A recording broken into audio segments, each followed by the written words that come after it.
Assalamualaikum warahmatullahi wabarakatuh. Saudara-saudara sekalian, baru saja kita mendengarkan putusan Mahkamah Konstitusi terkait hasil akhir Pilpres tahun 2024. Putusan ini sebetulnya tidak mengejutkan.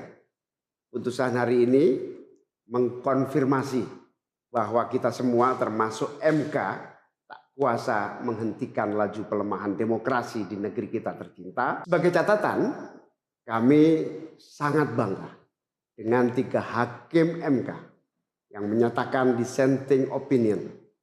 Yang saya muliakan Profesor Saldi Isra, Profesor Eni Nurbaningsih, Profesor Arif Hidayat. Mereka adalah orang-orang yang mulia yang menjadi harapan bagi tegaknya konstitusi dan kembalinya marwah Mahkamah Konstitusi ke depan.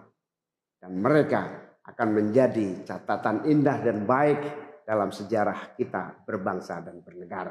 Profesor Saldi Isra tadi mengingatkan tentang keadilan substansial, bukan sekedar keadilan prosedural. Ini adalah catatan amat penting yang sayangnya terabaikan dalam proses demokrasi kita akhir-akhir ini. Artinya kita memiliki tugas yang masih panjang. Sebab demokrasi kita sesungguhnya masih ringkih dan harus terus-menerus dijaga dan dirawat. Namun kami masih menerima dan kita semua menghormati keputusan Mahkamah Konstitusi ini sebagai keputusan yang final dan mengikat. Saudara-saudara sekalian, perlu usaha kita semua untuk terus-menerus memperkuat demokrasi. Perlu sensitivitas kita semua untuk terus-menerus menjaga agar amanat reformasi tidak tergerus walaupun proses penggerusannya berjalan pelan-pelan, sedikit-sedikit yang seringkali membuat kita terlena. Kita semua sadar, kita masih harus kerja keras, harus kerja terus-menerus untuk menyadarkan publik luas bahwa institusi demokrasi yang kuat, yang berfungsi baik, itu sama pentingnya dengan institusi ekonomi yang kuat, yang berfungsi dengan baik. Keduanya, proses demokrasi, proses ekonomi harus berjalan dengan baik, dengan efisien, efektif, dan menggunakan prinsip-prinsip yang benar. Oleh karena itu kita semua harus terus bekerja, harus terus merangkul dan memperkuat masyarakat. Agar dalam proses demokrasi masyarakat kita bisa kebal terhadap imbalan-imbalan iming-iming jangka pendek dan tahan terhadap ancaman-ancaman dan tidak ada lagi pihak-pihak yang melakukan itu pada masyarakat kita. Saudara-saudara, atas alasan ini semua kami akan terus berkomitmen terhadap gerakan perubahan dengan cita-cita jangka panjang, memperkuat pilar-pilar demokrasi serta menghadirkan keadilan dan kemakmuran bagi semua dalam kesempatan apapun yang bisa kita raih di masa yang akan datang. Cita-cita kita untuk membangun negara yang menjamin keleluasaan berbicara dan kebebasan mengkritik. Negara di mana warganya bebas memilih tanpa iming-iming imbalan sesaat dan tekanan maupun ancaman. Ini tidak akan berhenti. Kita harus terus berjuang bersama-sama. Namun saudara-saudara, kepada seluruh para pendukung yang telah menitipkan aspirasi perubahan kepada kami sebagai capres dan cawapres, kami harus sampaikan. Disinilah ujung perjuangan konstitusional kita dalam Pilpres kali ini. Keputusan MK hari ini menjadi penanda berakhirnya seluruh proses Pilpres 2024.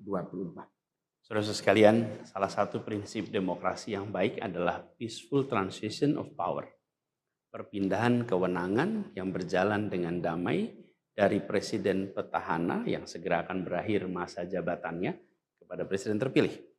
Dengan segala catatan tentang problematiknya proses Pilpres 2024 kali ini, kami berkomitmen untuk menjaga prinsip peaceful transition of power itu.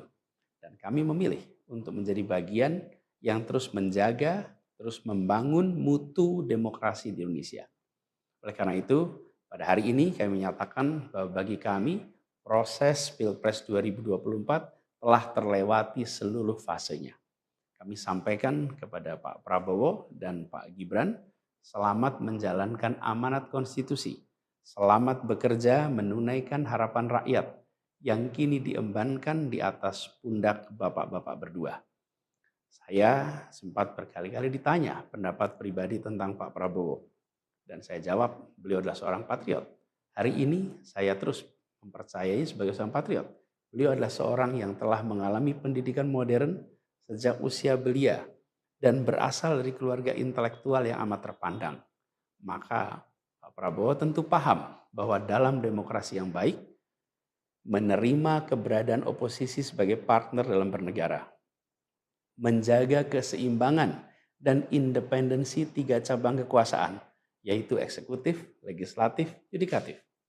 Lalu menjamin kebebasan media sebagai pilar keempat demokrasi, serta yang tidak kalah penting adalah menjaga kebebasan rakyat di dalam bersuara, di dalam mengungkapkan pendapat, di dalam berserikat berkumpul dalam sebuah proses demokrasi. Dan sebagai seorang patriot terdidik, saya percaya Pak Prabowo akan mengembalikan dan akan menjaga nilai-nilai demokrasi ini di masa-masa Indonesia ke depan. Saudara-saudara sekalian, dalam kesempatan ini izinkan kami menyampaikan rasa terima kasih sedalam-dalamnya kepada seluruh pihak yang telah membersamai perjuangan kami. Partai pengusung, Partai Nasdem, PKS, PKB, teman-teman Timnas Amin, teman-teman tim hukum nasional, seluruh teman-teman relawan, para ulama, para tokoh-tokoh agama, para pakar dan rekan-rekan media. Semua yang telah ikut berjuang bersama-sama mendukung perubahan. Mengorbankan banyak tenaga, pikiran dan harta demi memperjuangkan aspirasi perubahan. Saya ucapkan terima kasih. Juga pada anak-anak muda yang pada Pilpres kali ini memberi warna baru, membawa pesan optimisme, pesan kreativitas, pesan inovasi, pesan kebaruan.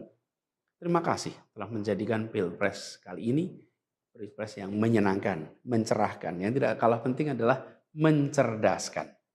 Kampanye yang membuat kita mendapatkan perspektif baru tentang apa arah Indonesia ke depan.